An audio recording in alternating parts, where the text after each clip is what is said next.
revenue operations it's a change, and as every change, it takes a process. And the first thing is laying down the foundations and fixing the pipes in order to create some value. So yeah, I think it was both. It was the culture, but it was also the challenge of like building something from scratch. Welcome to Revenue Insights. Every week, we'll be joined by revenue leaders from some of the most successful and highest growing companies. Together, we explore how they built their revenue teams, the journeys that they've been on, and the lessons they have learned along the way. Revenue Insights is brought to you by Ebster. We're a revenue intelligence platform designed to help revenue teams to build more pipeline, close more deals, and retain more customers.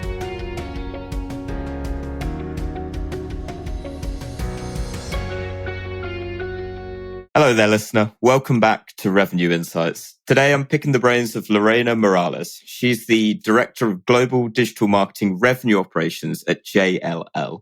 Thanks for lending me some of your time, Lorena. Of course, Lee. It's my absolute pleasure to be in your podcast. I'm a sucker for podcasts, so interviews like this make me energized, and I enjoy them quite a little. So happy to be here. Amazing. And I'm really interested to dig a bit more into your journey. I've been reading up on kind of your background and your career history and actually listening to some of the other podcasts that you've done. And often the thing that I picked up on that was the change that you've had in your career to date. So you're in perhaps one of the longest job titles that I've ever seen, Global Digital Marketing Revenue Operations. So I'd love for you to give a bit more color around that. What has been your story to get to this point? Well, first, you're right. Between my name and my job title, my business cards are insane. Like they wanted to trim them at the very beginning because it was like, your name is long, your title is long, what are we going to do? So, so apart from the fancy title, what it means is that back in the days, I was in the consultancy space as the VP of marketing for revenue operations as a service company. And that was my first jump into revenue operations back in 2018. And so I kind of heard the word for the first time. The CEO asked me to join the company because he was interested in my design thinking background and design and product design and all these things that I've done previously. And suddenly he told me, hey, there's this thing that it's not going to be a buzzword anymore. It's going to be a methodology that companies are going to start implementing because it's a need. Would you be willing to run the marketing department for us? And I said, yes. I just jumped to the opportunity without knowing what the hell was revenue operations. And so today, a couple of years later, JLL needed kind of a fresh set of eyes to come to the company or fresh blood because they are starting to invest in the methodology. We're starting to see that revenue operations is not unique to the SaaS businesses. Now it's enterprise companies and these huge organizations that are betting on, hey, maybe if I convert from legacy operations to revenue operations, I'm going to start to see more revenue and prevent revenue leakages in order to do my customer journey a little more smooth. And so my title, what it means, apart from the fancy name, is that I run the 8 regions that are more profitable for the company. So I deal with APAC, with EMEA, and with Americas, with the specific countries to really come together as a team. And for example, right now, we are working on defining the lead management programs for each one of the regions. That's a beast. That's a beast by its own. And I think the company needs help in the sense of we have 86 CRMs, so consolidating that, it's a major effort right now. It's not under my wheelhouse, but I am helping with the effort. I am being considered in the effort that it's happening there. I have to do with the Eloqua consolidations as well. Making people understand and educate people around what is revenue operations and how you can benefit from it, work cross-functionality, or in a cross-functionality way. All these things that revenue operations bring to the table is exactly what I'm trying to do at JLL, or Jones Lang LaSalle, as many people know it. Amazing. And I'm really interested to understand because a lot of the operations leaders that I've spoken to, obviously revenue operations, typically, they're typically coming from a sales background or it's been a sales operations background. Yeah. You were, I believe, VP of marketing at Go Nimbly, and then you've made the transition. So I'm interested to know why. What was it about revenue operations that made you want to take a pretty big sideways, kind of upwards jump? At some point at my previous company, I was involved with the customers, so delivering the revenue operations as a service to the customers directly. So I got to see from the first sight a transformation in businesses that was very real and that was very, very fast and very complex and very misunderstood. So that for me alone was a challenge to say, do I want to work in this? Yes or no? And so it was kind of an inherited love because, as I told you before, I didn't know what this thing was. The CEO educated me and some other people in the company. The CSO, which is now the new CEO, also a brilliant mind in the space, helped me understood what was this function that ultimately, because that's what happens, it ultimately becomes a function. What happened inside of me was I saw the opportunity, and I started to see operators become more strategists into the revenue table. They didn't have that chance before, and I was one of the very first generations of people, among with other friends of mine that are marvelous in the space, to really start executing on revenue operations. So I learned the methodology, I executed on it, and when JLL called me, there was no other way for me but to say yes, because what was more interesting now to me, or more appealing, was the opportunity to work with a global team. That's something that I didn't have before. The opportunity of being in a room with 12 different accents, for me it's unbelievable, and for me it's what energizes me, and it's what makes me smile, because I was a little bit done, because I've been in the Bay Area for 11 years, or even though I am Mexican, I've been in the Bay Area for 11 years, almost working for the white guy, mostly for startups. And I didn't get this sense of diversity, true diversity. And that's what I have at JLL. And a little more organization, if you must say. Even though things move a little slower, I think the organizational structure for me, it feels more safe and it feels more uh, comfortable. It fits a little better than the hectic life of a startup, where like every single day you're working 24/7 on into putting fires down and these type of things. So yeah, that's how the change happened. But pure marketing, or traditional marketing as people know it, is and was always my strong suit, even though I became, and I describe myself as a holistic executive, revenue executive, because I understand the business broadly. I don't know, I'm equally dangerous in customer success than I am in marketing, that I am in sales, because I learned myself the processes that needs to take into, for example, compensation models, or like, for example, how to really upsell and cross-sell effectively, how to manage those accounts, how to merge the GTM strategies with those strategies as well. So all those things took me to where I am today, and I think I don't regret a single thing. Something that really stood out to me there is you were talking about like the team that you found at JLL. I wonder whether that's almost like a cultural fit in a way, as you mentioned, coming over from starting your career over in Mexico and, going to the US. I know from, being in the UK to the US, it's slightly different, right? But from a language perspective, we don't have quite the same differences to what you've got there. And that's the thread that I actually want to continue probably a little bit later, but I'm really interested to continue the line that you talked about was from marketing, because obviously typically with revenue operations, you're coming from more usually from like a sales background. So do you think coming from a marketing background gives you a different perspective to how you're now doing revenue operations at JLL? Definitely, because if there are the two departments that understand truly the customer, for me, it's customer success and marketing. And what revenue operations offers is it's a new way of thinking where it's a methodology that is very human centered. If you don't focus on your customer, there's no real definition of revenue operations. Revenue operations, yes, is aligning your GTM teams. Yes, is breaking some silos.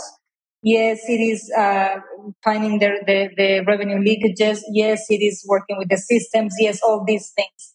But if you don't map all these processes and all this mapping and all these projects to your customer journey, there's no way revenue operations is going to work. Your focus is your customer. And I think my obsession, I actually wanted to study psychiatry at some point in my life.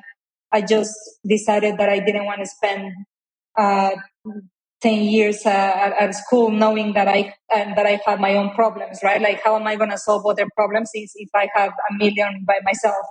So, but that obsession about the mind is what took me to marketing, to really understand how we behave and what behaviors take to a purchase.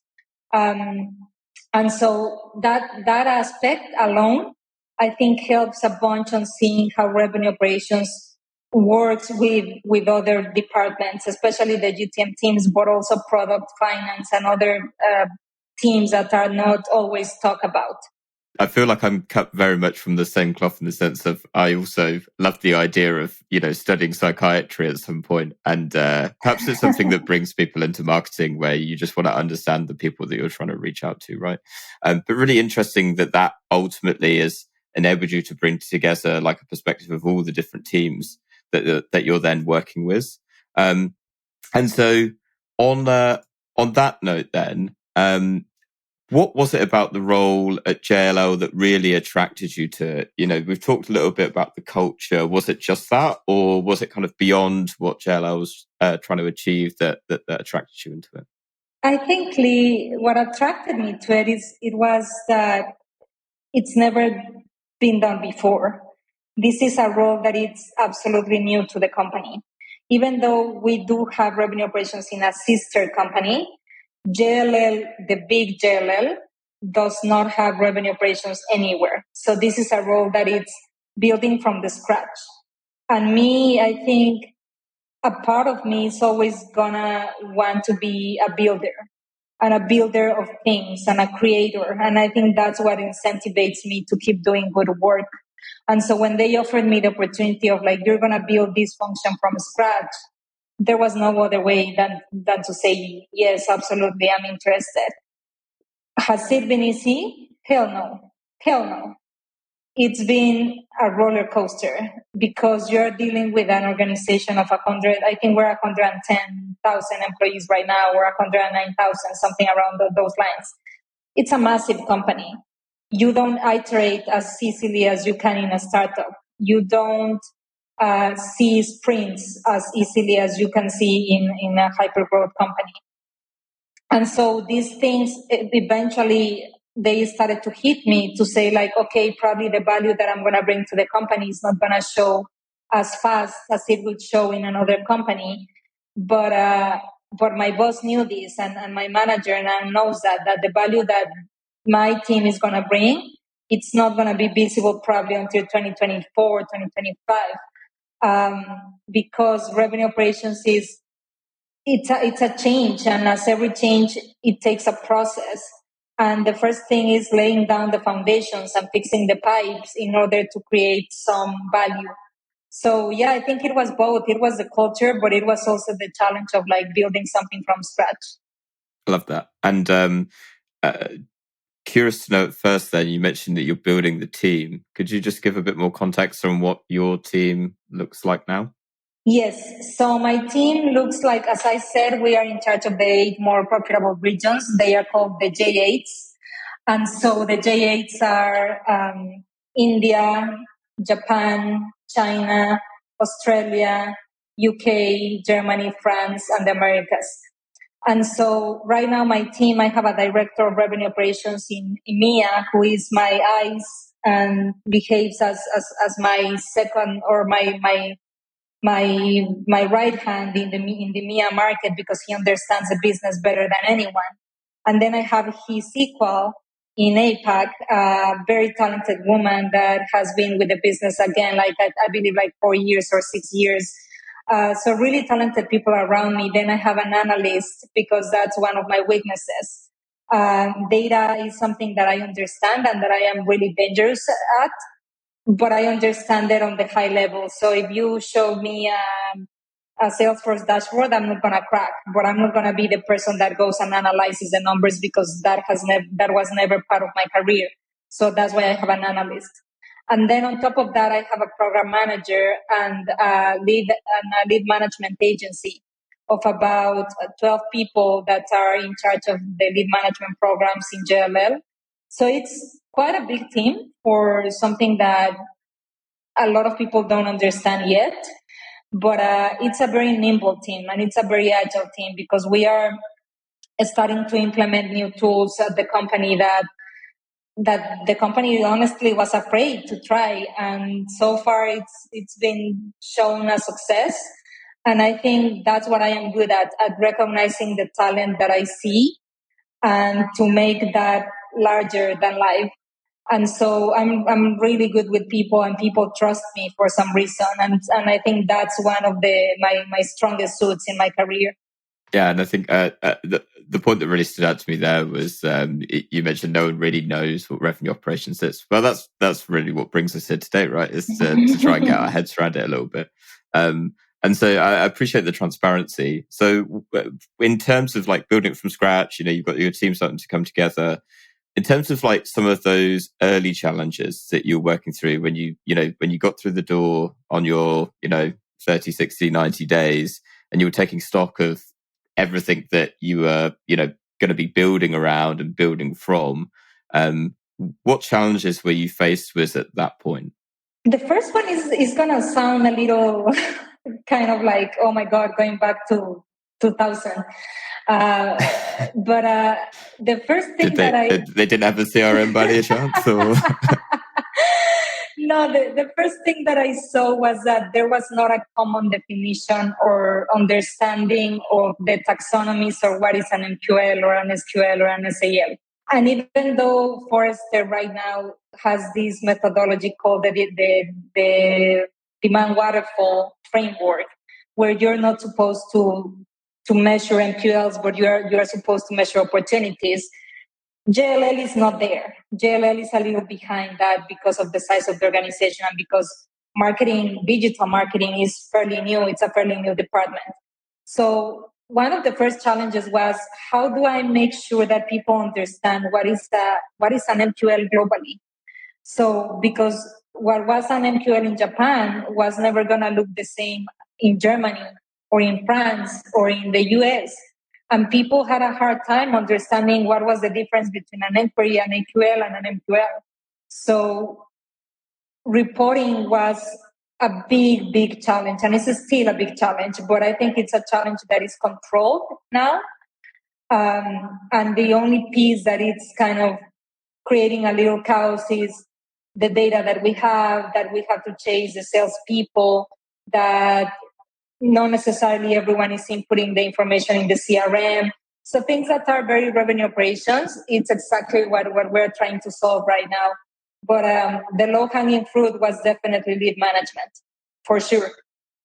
Yeah, well, what I've taken from that is it could have been worse. It really could have been worse. But in terms of, you've been there for, is it near enough 18 months now? Yeah, about that.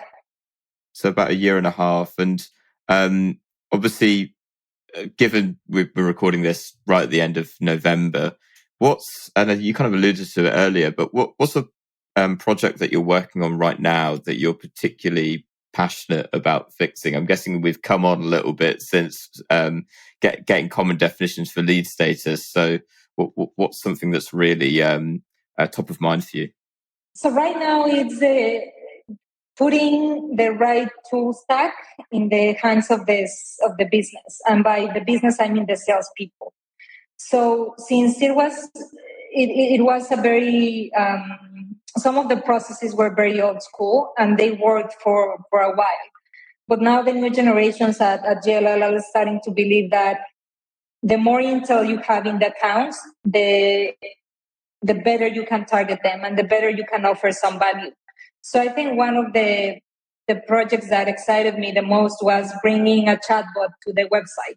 And I know it sounded kind of basic because in a startup, the implementation of a chatbot can be a week, 4 days, something like that. In a company like JLL, it took like around 9 months or probably a little more. And so it took the understanding of the competitor landscape, then the understanding of like what are the teams that you're gonna work on, because in a startup you deploy the tool, you work with IT, and boom, that's a win. In a company like JLL, you work with design, you work with IT, you work with product, you work with any number of teams, and just finding the person that is gonna help you make that happen is a challenge. Plus the buy-in, right? Like you need the buy-in from leadership to say this is a tool that we want to invest in. But the opportunity of giving our customers the chance to choose how they want to interact with us is huge.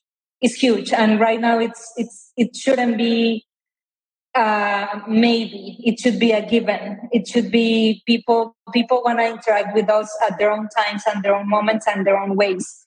And we didn't have that before. So thanks to the revenue operations team, now we have an extra channel for them to interact with us, and it's been super successful. Who would know that people wanna chat instead of like waiting for a phone call, right? Like a lot of people still believe in real estate that people are gonna be waiting for you bringing the phone, when in reality, the behaviors of the buyers right now, it's not only about the millennials, it's about the Gen Z and like the generations that are more comfortable sending a chat or sending an email maybe. So that's one of the projects that I'm very, very excited about. You touched on a really good point there, which, particularly in a large company is, oh my God, I've got to get all these different stakeholders involved with it. Whereas, I'm sure as you found before when you're at a startup, it's like, oh yeah, just go to one person. Yeah. And obviously in a revenue operations role, and I think I'd really like to touch on it, given the size of JLL and how many employees you have, that the whole premise to me anyway, one of the premises of revenue operations is to align, not only teams together, but processes and obviously the tech that you're using. Mm-hmm. So what is doing that like when you have hundreds of thousands of employees and different offices over the globe? Obviously, you can't possibly hope to do it over everyone. So, or maybe you can. And so what does that process look like for you, and how are you trying to align those teams together? It's a lot of work, Lee. Like, I'm not gonna lie. It's not a work that happens from night to the next day. It's not an easy process because, as you're saying, like the schedules, number one. Everyone is in different time zones. Getting a meeting with at least 25 people is almost impossible at this company. So just starting there, it's kind of hard to manage time zones. But I've always believed that if you want something, you're going to work hard enough to get it. So I think everything starts by recognizing your champions and then try to start, because everything is a cascade effect. If you start with leadership or with management, then those people are going to talk to their peers and to their direct reports. And then it's more likely that alignment is going to happen. So I think the way I tackled it was, first of all, be empathetic to the work of others, because I can come to the table and say, I'm the new boss in town, come and hear me out because this is important. And that's an approach that is, number one, very aggressive, that people do not react well to, and that it was not fair to them or to me. And so the approach that I took was, hey, listen, I am the new cool kid in the block. I want to help do your job better and faster. how can we make that happen? Is there a way that I can, if you would have a magic wand right now, what would you do? What would you do with that? So something that I'm really interested to ask you, obviously with going into 2023, and obviously the market is very different now than it was 12 months ago. It's been a very different year for go-to-market teams. And as you've been building out the revenue operations function over at JLL, are you taking that into account for your plans going into the next year? Or are there any contingency planning that you're kind of building into it? Or from your perspective, are you still plowing on ahead as you kind of have been for the previous 12 months? No, I think definitely the way the economy is right now has impacted everyone. And so not only budgets has been frozen and headcounts have been frozen as well, and like all these things that every single company is experiencing, like cuts in every single thing that you can imagine. JLL is not the exception. And so with that, I think the only answer to that is being able to do more with less. And what I mean by that is I am starting to train my people or my team to become true generalists. And what that is if you are, for example, they call these T-shaped people in design thinking. So where the T is the areas that you can move in other areas, and the larger part of the T is your specialization. So you remain specialized in something, but you keep learning about the other sides of the business in order to become really, really dangerous in different areas, the same way that I am today. And so I'm starting to create this mini generation of journalists, which is something that I learned at my previous company, because that's what you need in situations like the one that we are living. And so I think that's one of the measurements that I am taking without losing my North Star, which is my North Star has always been revenue, right? Like, how do I prove revenue within this framework, within this methodology? And so that's where we are going. I really love the line of doing more with less. And I'm actually curious, could you perhaps give an example in terms of that T shape of how you're kind of branching out as part of it? Yeah, for example, I have my program manager. He's fantastic in organizing the schedules and everything. I asked him to do the training of revenue operations from HubSpot because I want him to understand an SLA or things that are not necessarily on his realm or his job. I don't want my team to have the mentality of like, that's not my job, so I'm not going to pursue it. I want people to say, oh, you know what? That's interesting. Let me take a look at it. Let me take a stab on it. And so that's one example. And I'm trying to do the same with every single person when it comes to revenue operations. Another example, if you are really good at Salesforce, why you are not equally good at Marketo or Eloqua or HubSpot or whatever that might be. So you become this true revenue operations specialist or revenue operations manager, revenue operations director, whatever the title might be. Titles are a little irrelevant to me sometimes. So that's an example.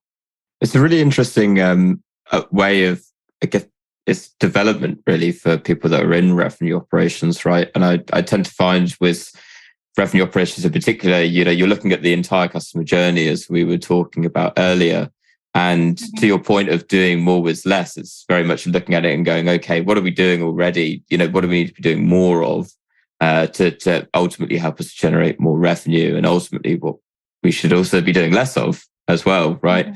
And it's interesting that you're building that into, would you say they're kind of like career development plans for your teams, or is it more kind of a value-based approach, a character building exercise of being open-minded to learning different tools, to learning different parts of the revenue model? It's more the latter. I think it's more the latter. It's more developing an attitude towards work, because the only thing that we have for sure is change and uncertainty. And right now it's times of change and uncertainty. So what we need is people that are coachable, that are willing to learn a new skill, that are willing to learn a new thing that it's not on their comfort zone. And so I believe heavily on that, because that's the way they push me again to become what I am today. So you're right, like doing more with less also means stop being distracted by the shiny things and start doing more of the things that are actually working, and do more of the things that you can measure and track. Because if you can't measure it or you can't track it, then just to stop.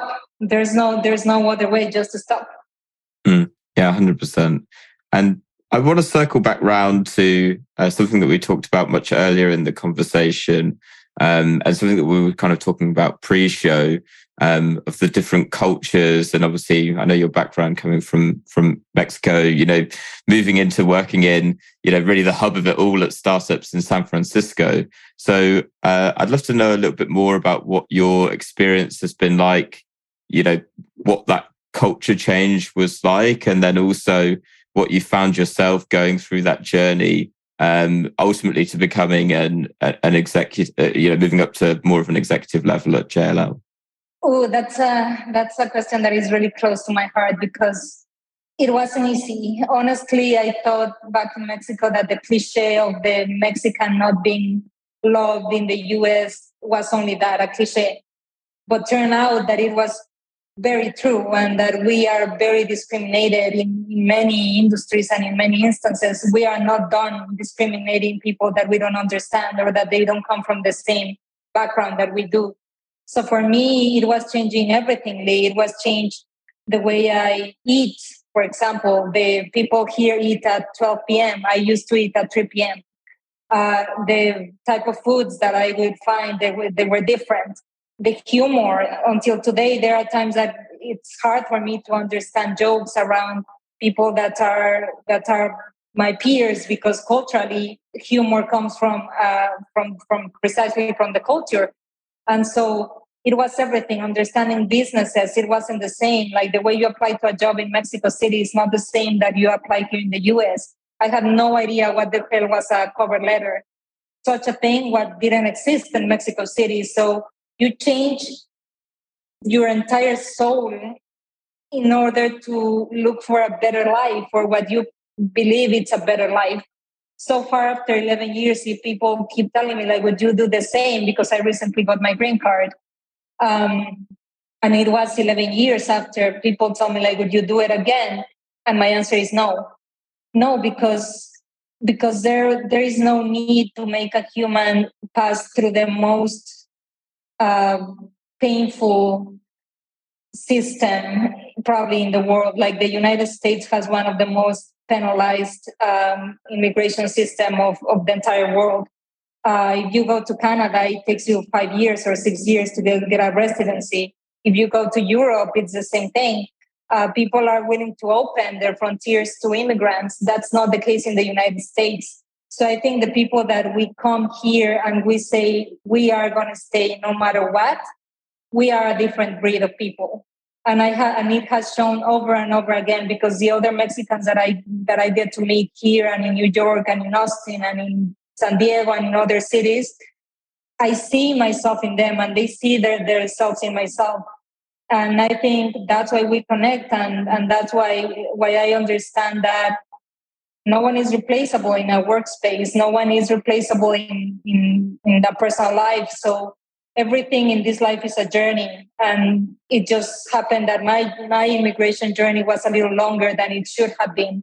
But I finally did it, and I'm still here, and that's one of the biggest achievements of my life, probably.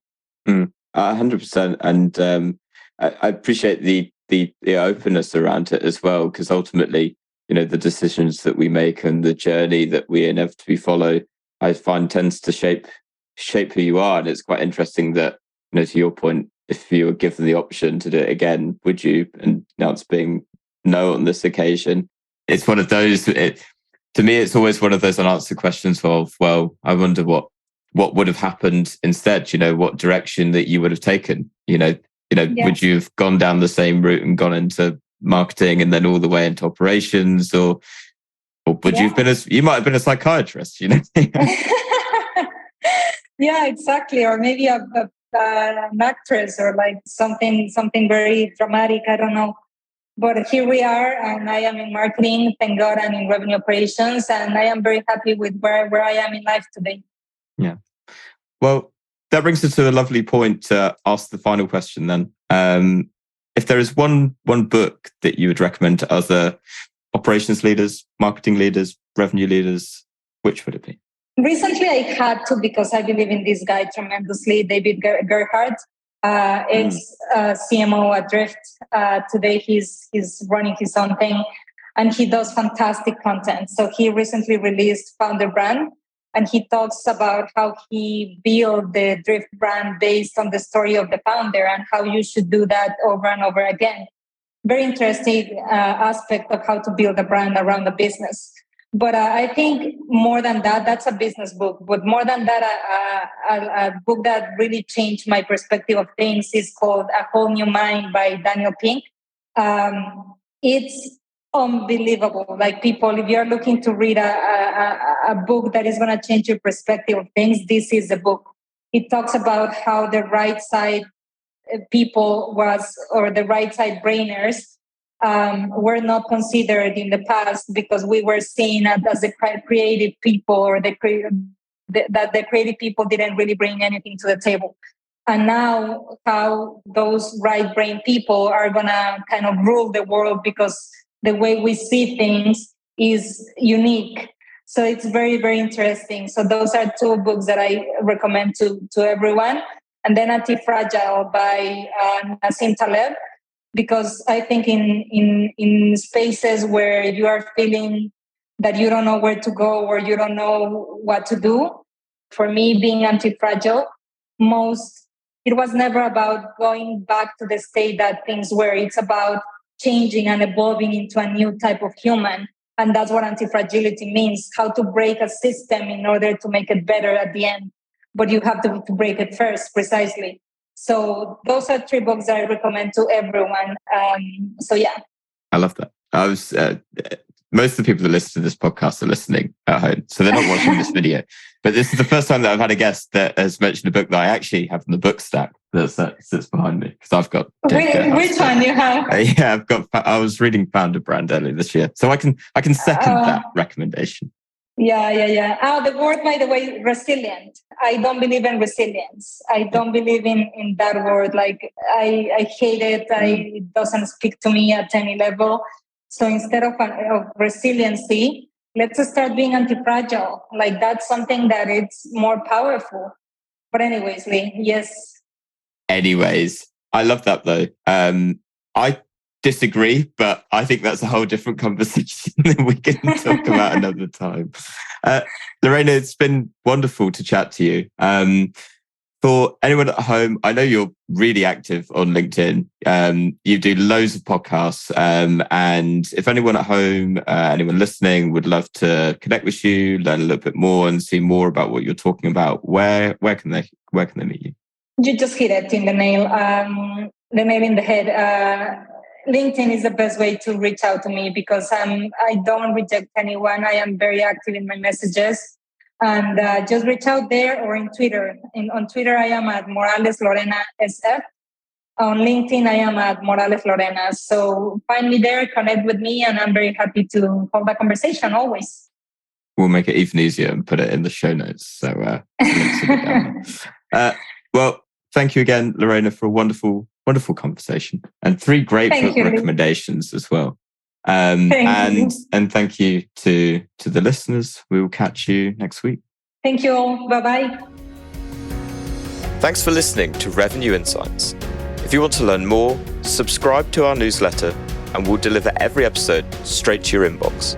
If you have any questions, feel free to connect with us on LinkedIn. Our links will be in the episode notes. See you next week.